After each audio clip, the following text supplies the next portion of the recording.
You can blame your parents, you can blame your mum, you can blame your genetics. You can blame every damn thing under the sun, but at the end of the day, it's you. You're the reason why you're fat, and you need to take responsibility for that. You control what goes into your mouth. Now,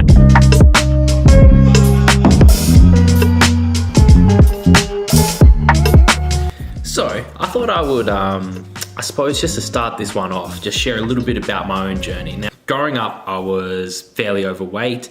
I was always the fat kid, and it got to a point where I was 15 years old, and I weighed about 115 kilos. Now, if you're an American, I weighed 252 pounds at 15 years old. And yeah, look, honestly, my dad used to be a bodybuilder, and he saw me take my top off one day and I had all these stretch marks. And he says to me, "No, you're coming to the gym with me like tomorrow." Like, that was it. That drew the line. He had had enough. He didn't want to see me go any fatter. And fair enough, I was on a path of becoming a very unhealthy person. I was drinking a lot of soft drinks, energy drinks. I was eating a lot of chocolate, ice cream. I suppose part of what I had to do in terms of healing... Okay, let me start this again. In terms of what I had to do to lose weight, is I had to heal my relationship with food, because I had a bad habit with binge eating constantly. Now, my dad was kind of smart by getting me in the gym, because the great thing about going to the gym is when you start pushing weights and you get that resistance, your body gets really anabolic. So it's got something to do with all of those calories. So honestly, when I first started losing weight, I was just, pumping iron in the gym, and I wasn't really doing anything to control my diet at all. I suppose I binge ate less, because I was like, I don't want to be fat anymore. But, my diet was pretty lax. I'd say I was still eating like 3,000 plus calories a day. And, at the time I was young, I was growing. So my body was able to, use all those calories, and, it was fine. Like, honestly, I dropped a lot of weight. I got down to like 90 kilos. And like, I didn't have a lot of muscle on me, but to get down to 90 kilos from 115 I think it took me about a year or so. Damn, like, for the first time ever. All right, so when I was fat, I used to get bullied all the time, and to go with it, I used to grow my hair out. I had like this big afro. And the other thing they used to pick me up on, which I'm going to share with you guys right now. You ready? Here's an insecurity. So I have an underbite. So my bottom jaw collapses over my top when I close my mouth. So you can imagine I'm this fat kid with an afro sitting in class, and sometimes when I start zoning out, my jaw starts leaning forward like this. So I used to get teased for that, and the kids that used to tease me, they used to mimic the jaw drop effect. They used to look at me like this. Like, I would look at some of the people that were used to bully me, and they'd be like this. Also, my nose, that's another insecurity they used to pick on me for. Yeah, here we go. So nose, afro, jaw, fat. But today we're just focusing on the fat. And I was very insecure during those times, and people used to pick on all my insecurities all the freaking time. Like, literally every day from grade, I don't know, since I was young, like honestly, grade 1 or 2 till about grade 9 or 10, I was bullied or teased about something, man, like that. And honestly, bullying is a terrible thing, but I thank God for my bullies, because they toughened me up. I have tough skin. And also, you know what? Sometimes your bullies are a blessing in disguise, because they teach you things about yourself that, you need to address. So, they were bagging me out for being fat. But guess what? I needed to do something about it, okay? And that's what part of this rant is. It's okay. You have to take responsibility for yourself. All right. We're given this body, right? When we're born, we have this body, right? And really one of our only jobs in life is to look after it.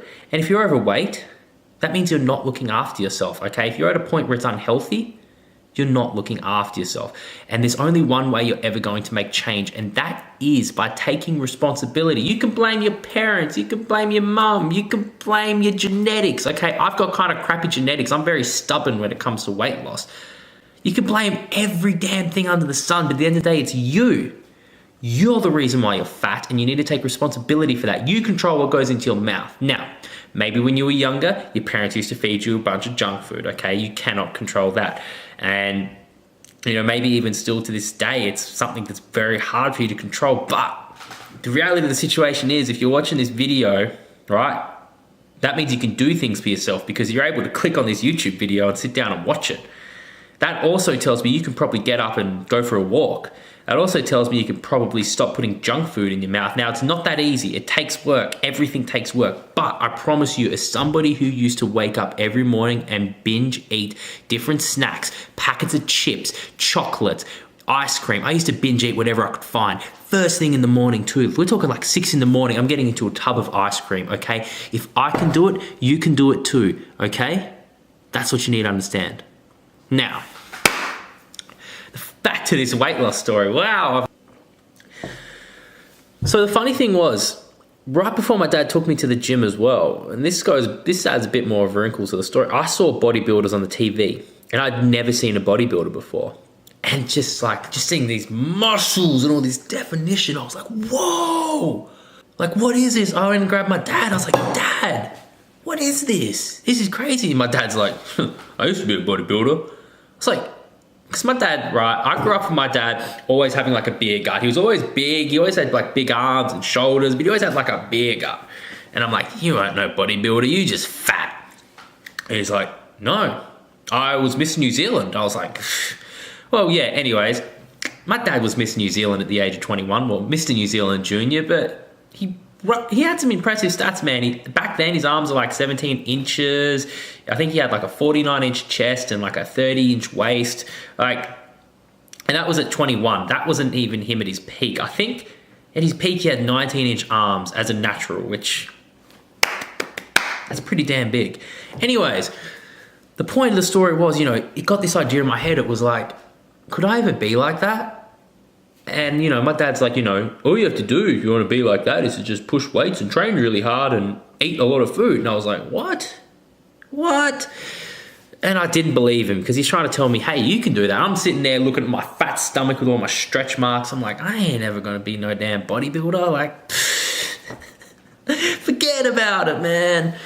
Yeah, and my dad tried to tell me, he's like, no, you can do it. And over time, working with him in the gym, I built some muscle and I dropped a lot of body fat. And, that got me, in a pretty good position. Like, I didn't have like an aesthetic physique, but I had a healthy body, which is very important. And that's what I'm trying to tell people.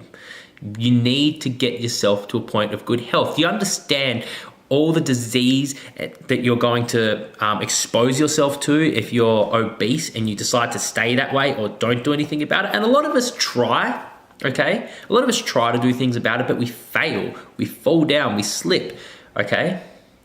And you see, the thing is, that's true with any goal that you have in life. You're always going to fail. You're always going to slip. But it's not about if you fail or how many times you fail. It's about always getting back up and trying again. How many times you start again is going to determine your level of success. So, fast forward a little bit. I end up with a girlfriend for about almost 3 years. And during that time, I just got fed. I got lazy. I stopped going to the gym. And I got to 115 kilos again.